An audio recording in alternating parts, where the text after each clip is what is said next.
Maybe don't know.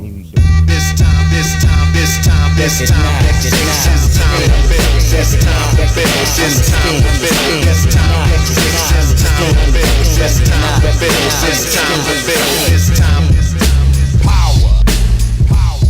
This time to build power. This time to build power. This time to build power.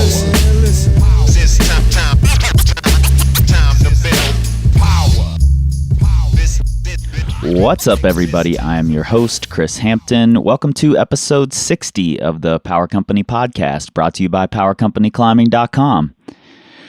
Man, I told you guys this in the last episode, but I am worked. I just drove across the country, moved into a new house here in Lander, where we're going to build a gym, which I'm stoked about. And I'm about to fly back to Cincinnati. Rocktoberfest is coming up. Hopefully I see all you guys there. And if you stick around afterward and you're in the red on October 14th at 8 p.m. specifically at Land of the Arches, we're going to be doing a live board meeting. And it's looking like the topic is going to shake out to be things that you need to focus on and pay attention to while building your own training plans. I think there's a lot of misconceptions out there. I think people just get in too deep, get into the weeds, too many details. So we're going to talk more about that. And you guys will hear that here too, even if you can't make it to the live showing, which I hope you do. And shortly after that, Salt Lake City, October 27th to 29th, I will be coaching at the Climb Strong Performance Coaching Seminar. Few spots open for that, I believe, and you can sign up at climbstrong.com. And then I'll be in Bozeman meeting all the folks over at Spire November 14th through the 17th. Nate will be there with me for that one. We're going to be doing a bunch of workshops, working with the team at Spire, and we've got a bunch of private coaching slots open if you're interested. I've filled up a couple of mine. Nate has a few, and I have one or two left. So if you're interested in some private sessions while we're in Bozeman, hit us up on the website, powercompanyclimbing.com. Click that contact tab. Shoot me a message. I'm going to jump into this thing instead of being long-winded today. And today's part one of 3 parts that I recorded this summer at Outdoor Retailer in Salt Lake City. And it's with Dr. Shannon O'Grady, Ph.D. She's the director of product at Gnarly Nutrition. And when Gnarly first contacted me, they just wanted to talk about BCAAs and protein, and they wanted to educate people on what these products do. And I really had to talk them into spraying about their own product. They didn't want to seem like they were just trying to sell you on their product. But I fully believe that if you believe in your product, you should be spraying about it. I mean, that's what I do. Yeah, I think if you're going to train, you should train with us. So I talked them into that a little bit. So we're doing 3 parts. First part on BCAAs, second part on protein, third part is about their products and what we can use as climbers and how it's going to benefit us. And I think that's really important to know. And they did send us some product to try out. All of the coaches, all 4 of us, tried out Gnarly products, and we all had a really great results from them. I really enjoyed it. And I'm actually still using quite a few of them now. And I was not a supplement person at all to begin with. So I think that says something for sure.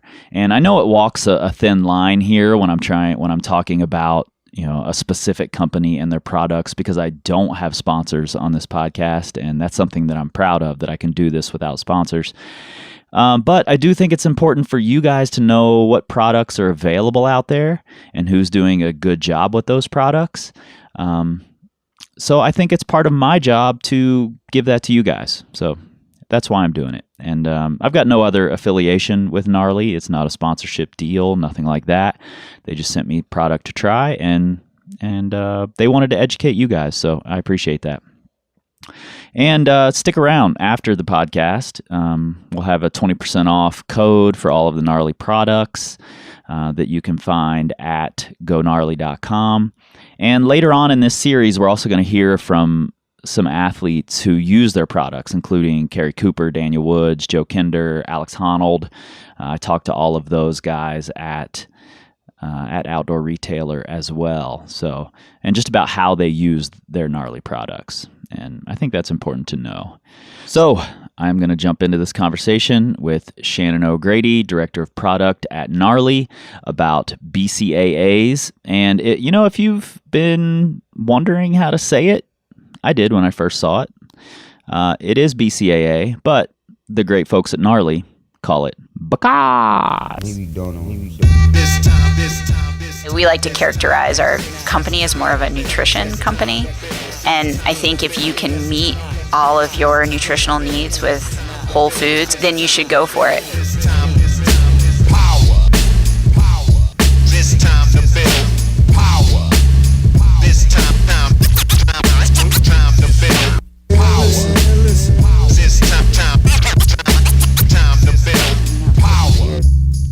Listen to your wife or your husband sometimes, even if you don't think that there's any, I don't know. I didn't really think there was any reason it would help. Yep. But was willing to give it a try after trying so many things that hadn't worked. Yeah. Well, I think that's a good way to seg into what we're talking about here, actually, because I'm not a supplement person at all. I've tried them a few times when I was into bodybuilding out of high school, and I tried creatine for a while. Yeah. But I also found rock climbing around the same time, and the weight gain I wasn't too stoked on. And I was, didn't really know how to use it. So it was really elementary. So I appreciate people like you who take a scientific approach and are able to look at the science behind something and then just hand it to me. That's much easier for me than trying to figure it all out for myself. And I didn't know a whole lot about BCAAs, Branch Chain Amino Acids, before you sent them over to me, and I tried them, and I had heard that people were having good results. It's kind of, trending, so to speak. Mm-hmm. And I'm usually really skeptical of things that are trending. As you should be. Just my nature. But I tried them, and I tried them for a few weeks, pre and during workouts. And then for a couple of weeks, I stopped using them and didn't do any pre or during other than water. And there was a pretty definite difference in my recovery and how I felt during and after the workout. So I'm definitely a believer, but I want to know more about how it works, why it works. Sure. So let's talk a little bit about that. Yeah, so let's start kind of just talking about what branch chain amino acids are. Yeah. They're essential amino acids. There are 9 essential amino acids that we need to get from our diet. Mm-hmm. The branch chain amino acids, leucine, isoleucine, and valine, are a little different from the majority of amino acids in that, as opposed to being broken down in the liver, almost totally, they are shunted to the skeletal muscle. Gotcha. So there was initially, there's always been the protein connection with recovery and the importance of taking protein.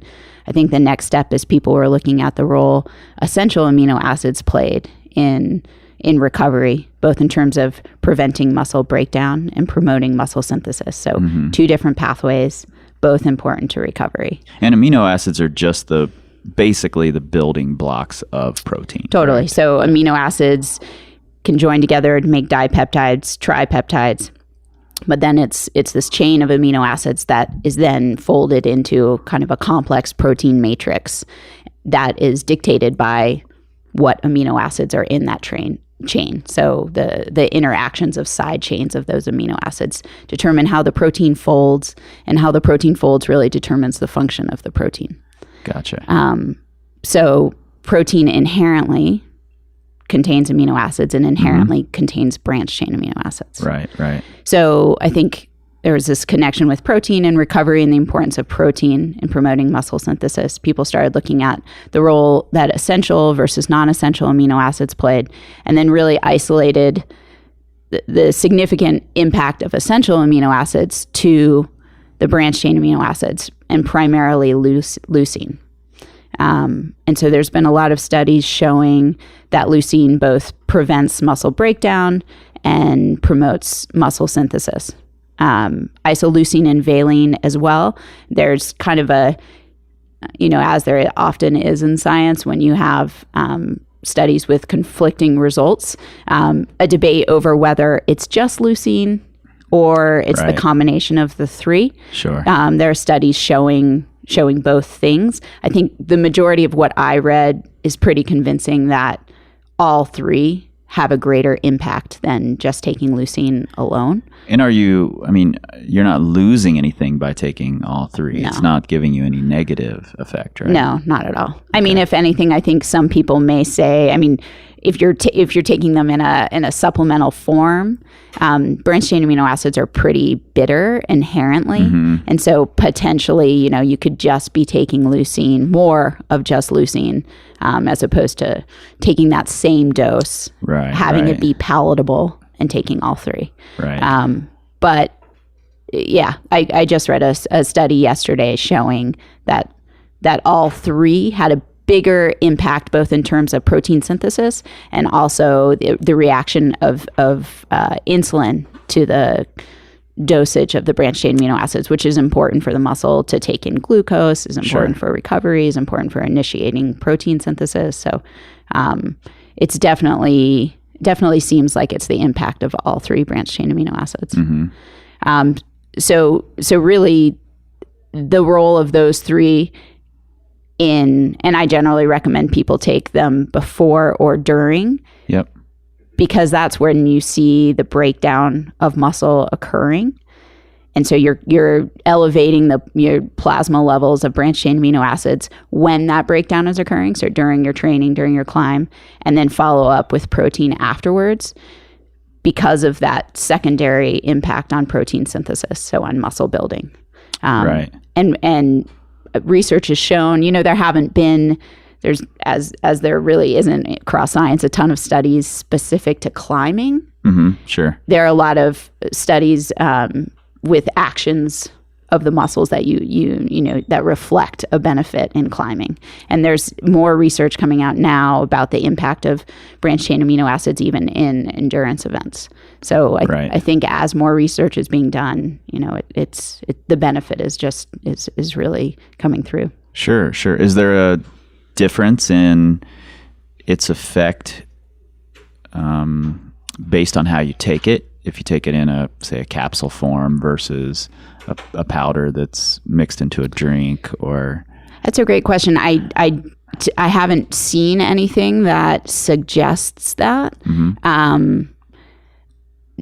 Typically, if you're taking it as a free form amino acid, as opposed to amino acids in a protein, you're going to get an elevation in plasma a lot quicker, a lot higher. So within 15 minutes of taking an oral dose of branched chain amino acids in solution, you start seeing branched chain amino acids in your blood elevate.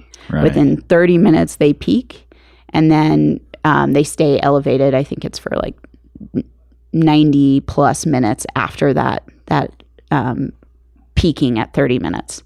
So does it happen faster because you don't have to digest it as if you were eating a protein source? Exactly. Gotcha. Yeah. So back to the recommendation of taking it beforehand. One, depending on what you're doing, like sometimes having a great whole food source of protein or a protein shake is totally feasible before you're going to work out. Yep. Sometimes it's not the best idea, but that totally depends on the person and totally depends on the workout. So you could have a protein source beforehand, get a nice source of branched chain amino acids, and then follow up with protein after as well.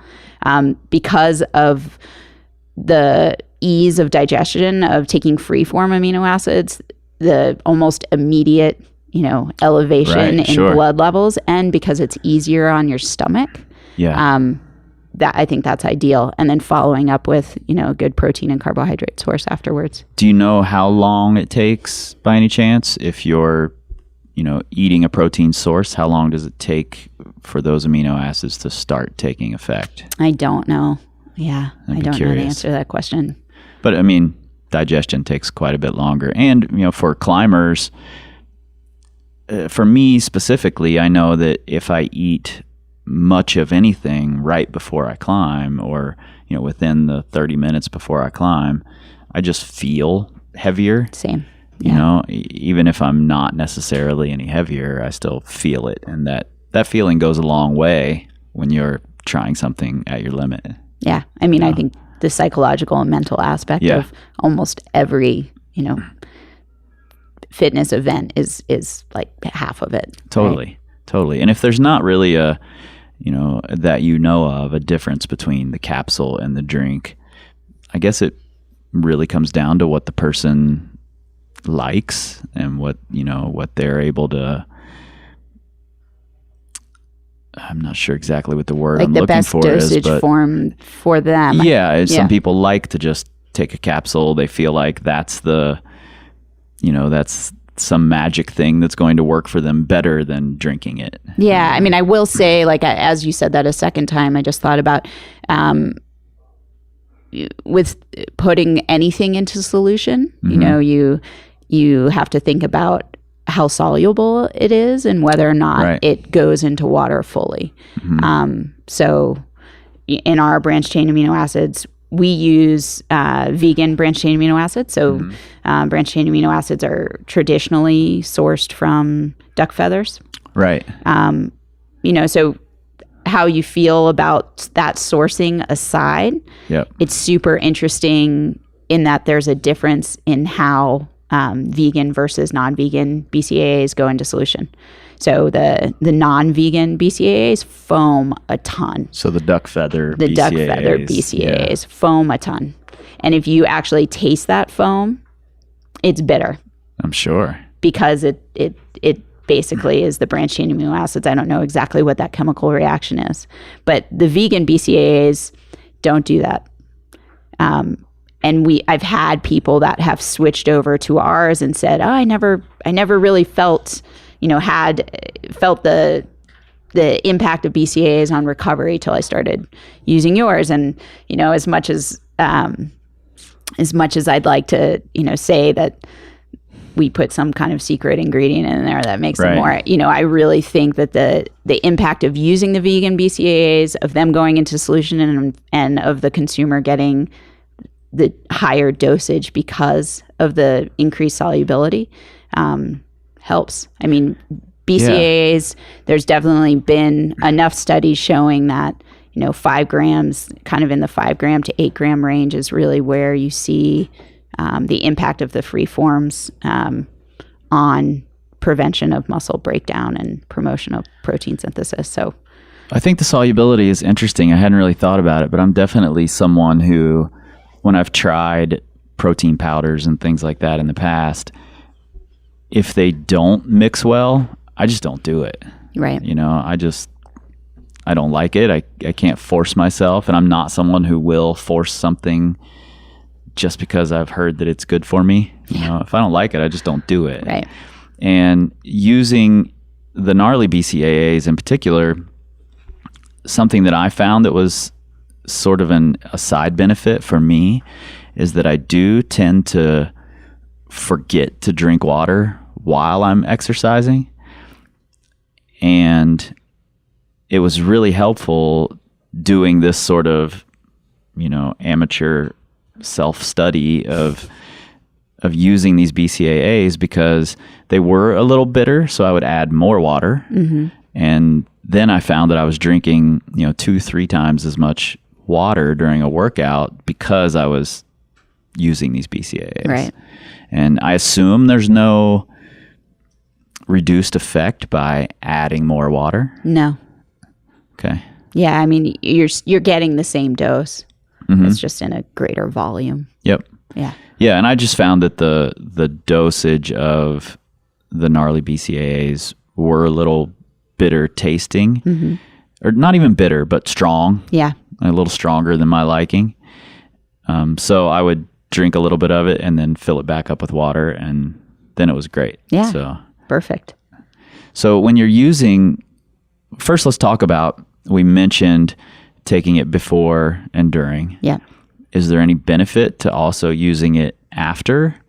Or is that a time when you suggest a better balance of things? Yeah. So there can be a benefit. I wouldn't say above and beyond the benefit of taking protein. So I fully believe recovery period, you need protein, you need carbohydrates, preferably in the, I put them in the wrong order, but in the 1-to-3, 1-to-4 ratio. So you're getting 3 or 4 times the amount of carbohydrates to protein. Right. I also strongly believe that taking fats at that point are also important, particularly for endurance athletes, because intermuscular triglycerides are an important energy source for endurance athletes. And there's been research showing that, getting fat in that critical window helps replenish those. So important as well. There's also been some studies. So if for some reason you only had BCAAs, taking BCAAs, if you have a suboptimal protein level, so you're not getting in the ideal amount of protein after your workout, which I would say is, in the 12 to 20 gram range, taking BCAAs can make up for that in terms of your body's ability to synthesize protein and improve recovery. Yeah. But for me, in my opinion, and for the athletes that I've worked with, doing kind of the protein, carbohydrate, fat source after is the best way to go. Gotcha. Now, is there the dosage that you guys recommend, is it optimal for a specific type of athlete? Is there something different based on whether you're an endurance athlete versus a strength athlete? What's the guideline there? So most of the guidelines that I've seen are based on weight as opposed to being based on training type. Gotcha. Or activity type. I think the lowest dose that I've seen as having, an effect on recovery is in the 60 to 70 milligrams per kilo. Okay. And I've seen recommendations up to 100 milligrams per kilo. Per kilo of body weight. Of body weight. Gotcha. Yeah. So a range. We fall kind of in the lower middle end of that range with what is in a serving of gnarly branch chain amino acids. Okay. So if you're taking it before and during, and depending on how long you're working out, we have endurance athletes that use our product. And although when you're, an endurance athlete, hydration and electrolytes should be your primary focus, we have people that switch out water bottles with branch chain amino acids because it helps decrease the amount of muscle breakdown, and therefore delayed onset muscle soreness and recovery allows you to turn around and do another, hard workout relatively soon after completing, the one that you're currently doing. Yeah. So although there's 5 grams in one dose of BCAAs, it doesn't mean you have to stop at one dose if you have a long day, or if you're doing multiple training sessions.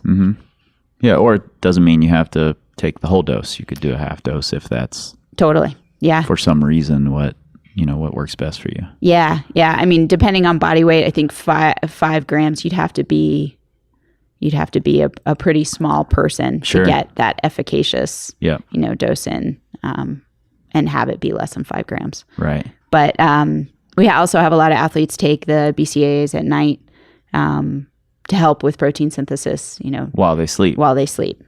Okay. Yeah. And so let's say you've done a workout, a lot of working people work out in the evenings after work.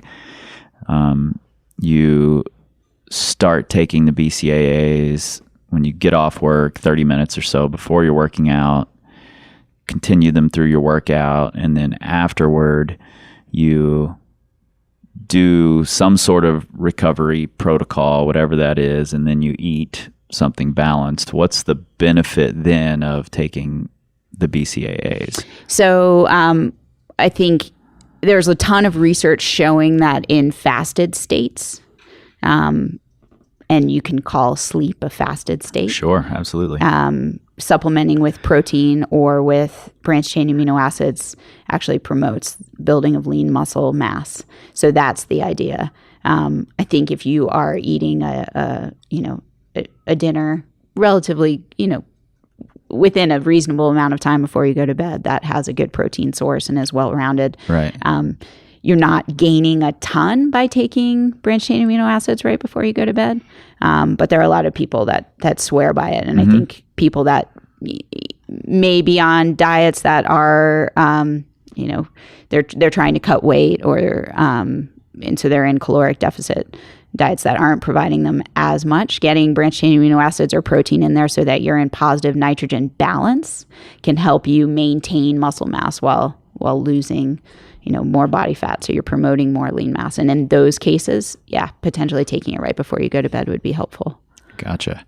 So why not just take protein powder? Is it because of the digestion part of it? Is it because the BCAAs work faster, or is there something different that happens with BCAAs versus protein powder?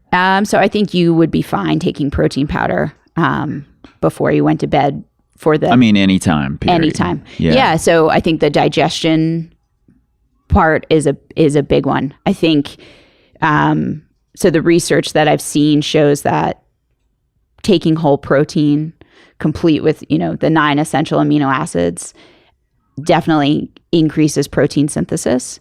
Most of the research that I've seen surrounding the prevention of muscle breakdown has been isolated to branch chain amino acids. So Gotcha. Getting back to those two elements being an important part of recovery and of strength building, taking BCAAs before to prevent that breakdown and then following up with protein after to promote that synthesis are two things and two ways that those supplements work together to help with recovery. Okay.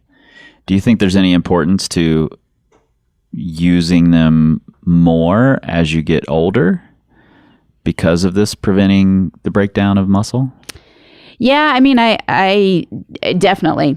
I think all of us that are aging and getting closer to our 40s and our mid 40s, that becomes more of an issue. If we jump, to older individuals that have an issue with muscle breakdown and muscle degradation and muscle wasting, branch chain amino acids are given in hospitals for those reasons.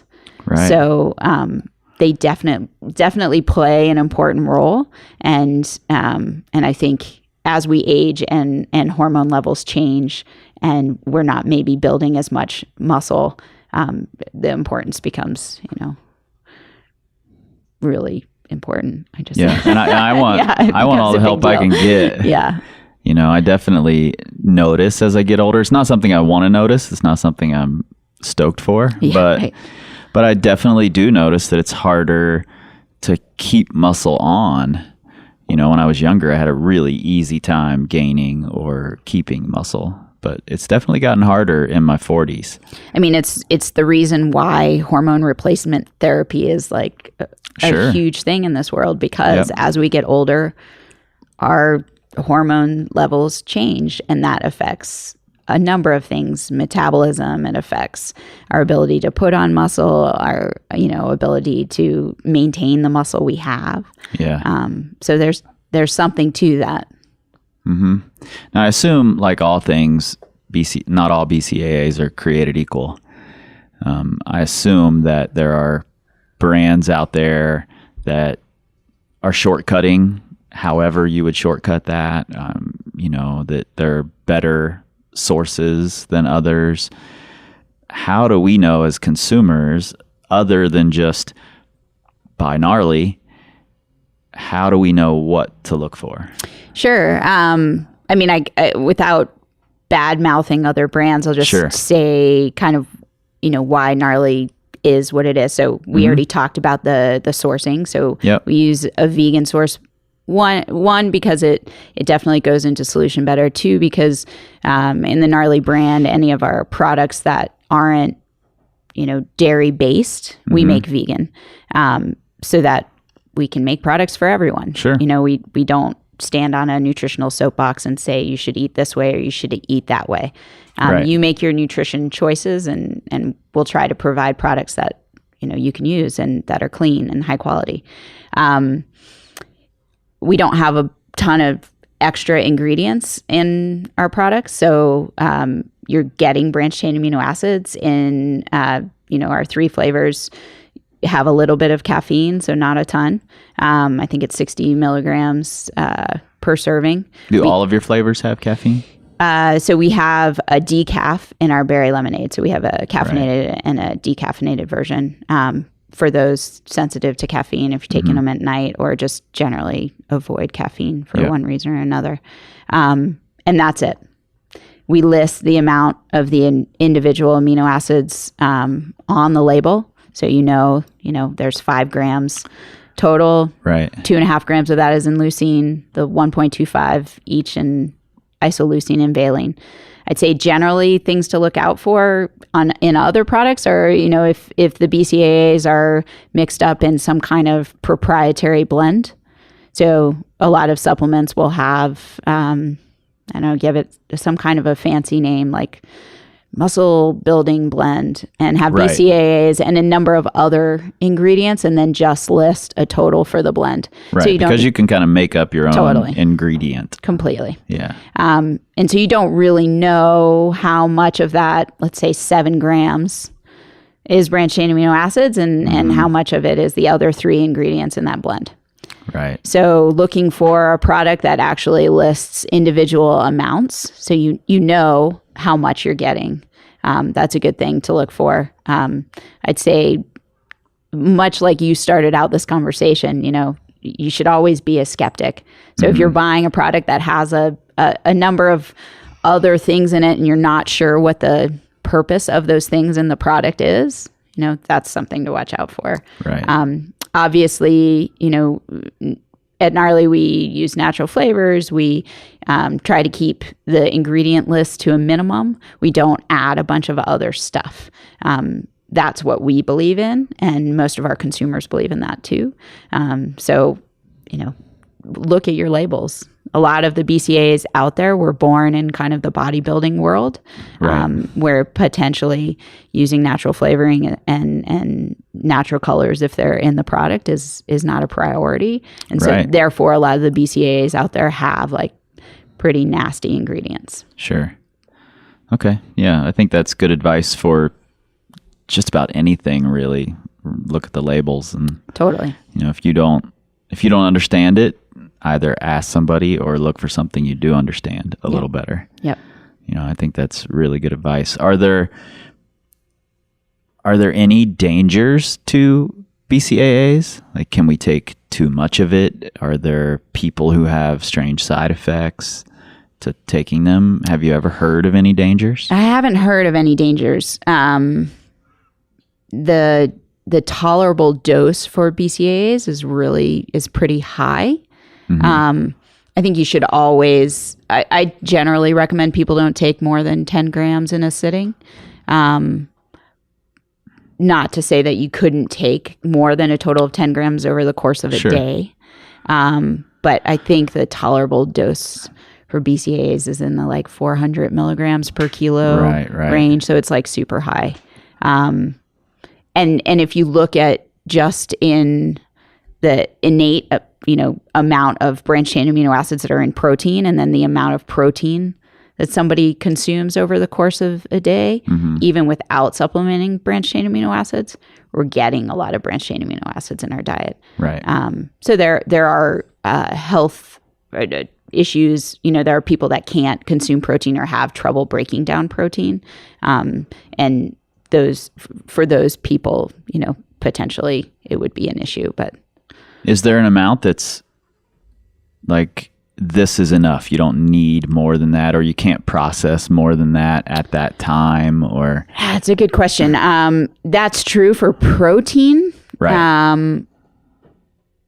I haven't seen that for BCAAs. I mean, I've seen just in studies what is recommended, and the 5 grams in the 2. I often get people asking like, "Well, what's up with the 2 to 1 to 1 ratio?"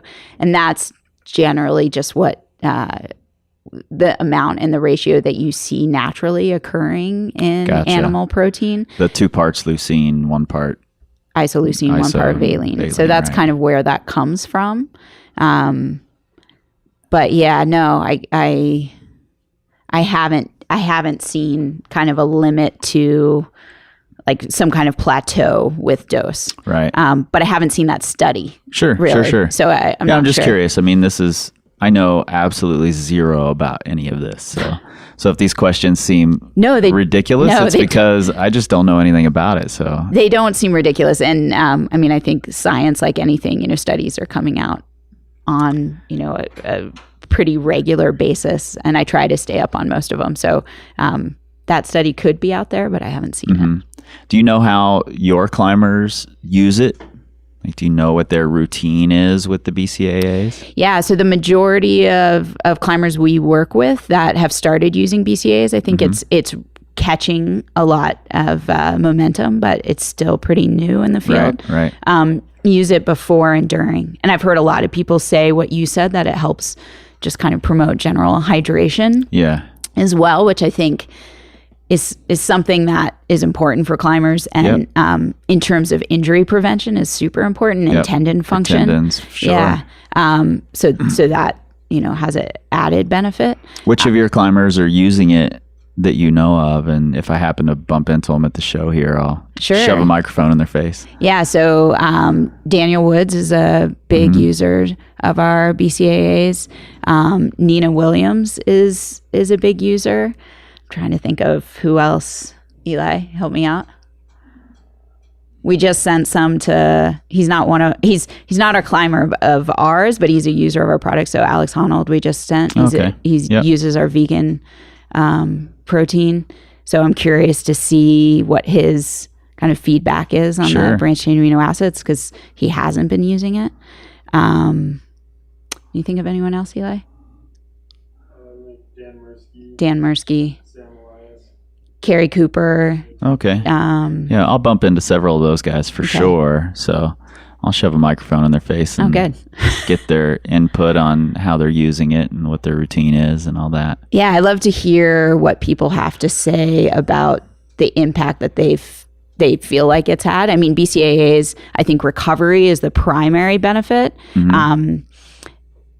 Your muscles can oxidize branch chain amino acids or use them as energy. Right. But that really only happens when there's no other energy sources around, like you're really glycogen depleted or, but I have heard people say that they feel like it gives them energy. So if you're on a super low carb diet or something like that, then maybe this is an extra source of energy. Potentially. I mean, oxidation of BCAAs increases like 2 to 3 times during exercise what it is during rest. But that 2 to 3 times is still substantially less than glycogen or even fats, like if you're on low carbohydrate and you're fat adapted. So don't look for it to be your source of energy. Don't look for it. Yeah. But it's interesting to hear that from people.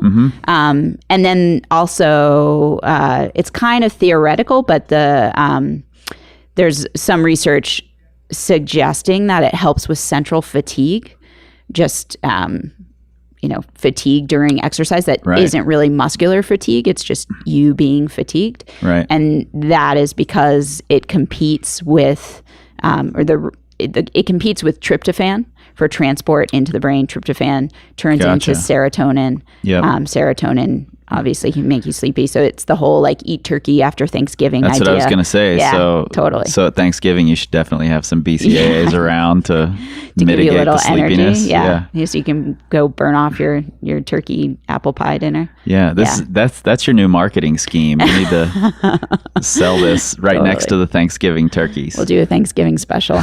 Yeah. So there's some, some evidence that it would help with that. And maybe that's another way it could help with just the energy you have when you're out for a long day is through this kind of central fatigue hypothesis. Gotcha. Yeah. So, again, because I don't know anything about this stuff, and I'm just looking to you to give me the information. Are there things that I'm missing that I haven't asked about that you think are important for people or specifically climbers to know? I mean, I think that covers, the three major things that BCAAs can do for you are most of the scientific evidence supports, prevention of muscle breakdown, promotion of muscle building or protein synthesis. And then those two things can contribute to a decrease in what's called DOMS or delayed onset muscle soreness. Right. So in a nutshell, that just helps you recover faster and get back on your problem sooner. The oxidation, there's or use as energy.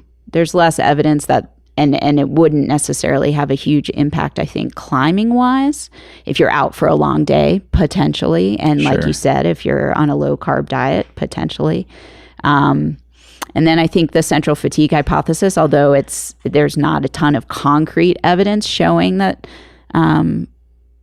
that is an actuality. There's been some studies that kind of support it.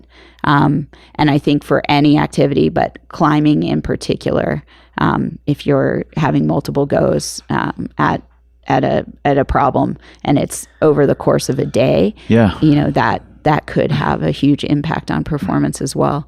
Those three things are the main benefits I see to BCAAs. Okay. Yeah. Cool. Well, in my using them and in the experience that I've had, which is very, very small in the grand scheme of things, I've definitely found that, and I don't know that it's energy necessarily for me that it's providing, but I would use them. I would start drinking the BCAA mixture on the way up to the crag, and then I would drink it at the crag, and then I would keep a little Yeti bottle with cold water and a packet of your protein mixture in the car. And then when I got back to the car, I would make that and drink that. And it definitely left me with more. I mean, my day when I got back to town, we would do these morning sessions. When I got back to town, my day just felt more productive than it normally does. There's normally a period of being tired and having to pick myself back up, and I definitely wasn't finding that to be the case. And I was purposely using the non-caffeinated just to take caffeine out of the equation and see how it felt. So I don't know if it's giving me energy, but it's definitely not fatiguing me as much. You're not as depleted. Right. Yeah. Right. Yeah, I think there's something to that. I get a lot of pushback from people sometimes, and you started out by saying you're not a supplement user, and I'm not a huge supplement user myself. Right. We like to characterize our company as more of a nutrition company. Sure. And I think if you can meet all of your nutritional needs with whole foods, given right. Well, the word is supplement, and balance, right? Then, it shouldn't be your main thing. Yeah, totally. Then you should go for it. What I think these provide, products like these provide, are convenience. Yep. When you are, out all day, when you do need to, you really want to get your recovery protein in the window after your climb, as opposed to waiting until you get home, or maybe when you get home you're too tired to cook. Having a protein supplement in that case, or having a Branch Chain Amino Acid supplement is super helpful. And I do think it leaves you, as you said, like fuller, more energized, and that can only be of benefit for your training overall. Yeah, I think that convenience part is huge. We're all, and increasingly so, we're busy, crazy busy people, most of us, and it's interesting. I started this company, the Power Company, as a way to not work a full-time job anymore and now I just work more than I ever did, which I think is the story. I mean, that's what I hear so many people say, and it does allow me the time to go out and play more often, but that also contributes to I'm just busier. I'm constantly on the go. If I'm not working, I'm climbing. If I'm not climbing, I'm working, and it's just this constant thing. So that convenience means a lot to me, and I think it will mean a lot to all the working people who are trying to perform. Right. I think it's really important to have that, and BCAAs seem to me like an easy win. Yeah, and I think they're a good complement to a good quality protein source as well. Right. The two work together. I don't see them as mutually exclusive. Okay. Yeah. All right, cool. Well, I think that's really great info about the BCAAs, and we'll continue this tomorrow with protein, and then we'll talk about all of the gnarly products. Sweet. Sounds good. Cool. Thanks, Chris. Man, I sure do appreciate scientists. As you guys know, who are regular listeners here, I don't know shit about nutrition. And hearing a scientist who has all this just in her head blows my mind. But I think it's really interesting, and I can take pieces from the things that I hear and apply them to my own climbing, my own performance, my own life and lifestyle. And I've definitely done that with the BCAAs. I was skeptical at first, and I tried them, and I think they had a noticeable effect on both my workouts and my recovery. I did feel like I had more energy going in, and recovery was a huge difference. And I'm an old guy, and I swear by chocolate milk for recovery and would still use it, but these made a big difference. So I would suggest trying them. If you're somebody who likes to try things, try them out. And if you go to GoGnarly.com and you use the code POWERUP20, that's all caps, POWERUP20 at checkout, you can get 20% off anything they sell over there at GoGnarly.com. And I also want to say a big thanks to Gnarly for hooking up our podcast patrons with a free sample pack. And our $10 patrons get a free shaker bottle. I'm always trying to hustle for the patrons. That's the group that supports this thing, that allows me to keep it commercial free and uninterrupted for you guys. So thanks to the patrons. Thanks to Gnarly for hooking them up. If you're not a patron and you would like to be, you can do that at patreon.com/powercompanypodcast. You can also find us online at powercompanyclimbing.com. You can find us on the Facebooks. Please go join our Facebook page over there.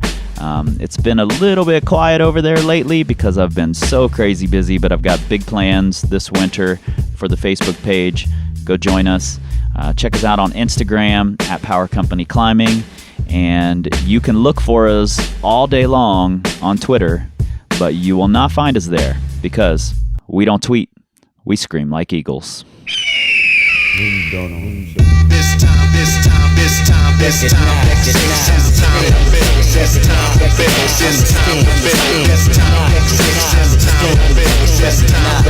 It's time to